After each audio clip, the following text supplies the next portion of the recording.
Yo, yo, yo, hey guys, nice to see you. How are you doing this beautiful day? This is Bebe872, and this time we'll talk about the one strategy you need to know to hit all the way to Challenger from maybe a new account. Of course, now this means that Infinite Teams in the current meta are very, very strong. So what makes Infiniteams team like a strong is very simple. Because they've been buffed to a point where their copy has 50% or maybe 60% of the original stats, they give too much value.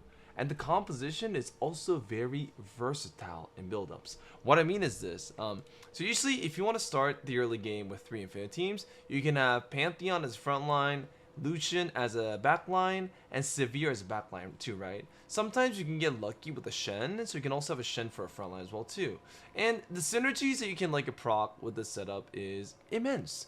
Since you have Severe, you can also use Ashe for damage to get any of the Ashe like upgrades. Since you have Lucian, you can also use like cards like Morgana or maybe Kaisa, Morgana, and maybe is Rialdo here, right? So there's so many like units that you can use with these synergies, Infinite Teams in total, that you don't really need to worry about hitting or not hitting specific units. You can just match any synergy amongst the units. Try to focus balance between frontline tank value and backline damage value.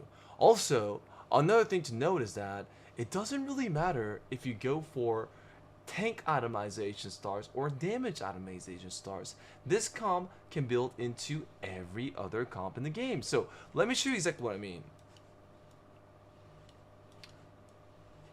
So how this Infinite Team star like it usually like builds up into is usually they try to save as much HP up until like a stage like a 4. So they try to save as much gold so you can go to level 7 or you can go to level 8 to all in for a 4 cost 2 star. And what you do afterwards is that you can look for 4 cost carries like Garen. Garen's a very good tank line which also does a lot of damage at once. Then you can also look for Samira, which is a sure shot that works well with Severe together and all the Severe augments. You can go for Twisted Fate, who is an Infinity team, and the biggest thing about Twisted Fate is that he, without any synergies, put him in a backline portal does a significant amount of damage. So if you just have a Twisted Fate by itself, that by itself is a lot of value. So you can also look for TF for AP damage.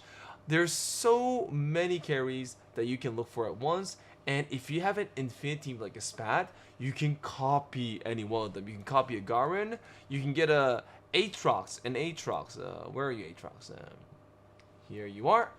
You can get an Aatrox 2-star and give him the Infinity Team Spat and copy him as well too. You can copy Fiddlesticks. So there are a lot of carries that you can use with this deck, making it very safe. And since the synergy gives too much stats and value, it is very powerful, guys, powerful. Usually one tip that I want to give to building up with Infinite Team is that since the composition can build into AP or AD, you don't have to worry about specific damage itemizations. Just try to have Last Whispers for AD and try to have Static Shift for AP. So you can give Last Whispers to Severe, you can give Static Shift to Lucian. If you go for Static Shift, you're building to Twisted Fate. If you're building to Last Whispers, you're building into Samira. And the most important unit here that you can get is Garen. And if you have an Infinite teams like a Spat, then you do want to put Garen in the frontline portal, copy him, and get that juicy 4.5 second AoE CC bonus. Hope you guys enjoy.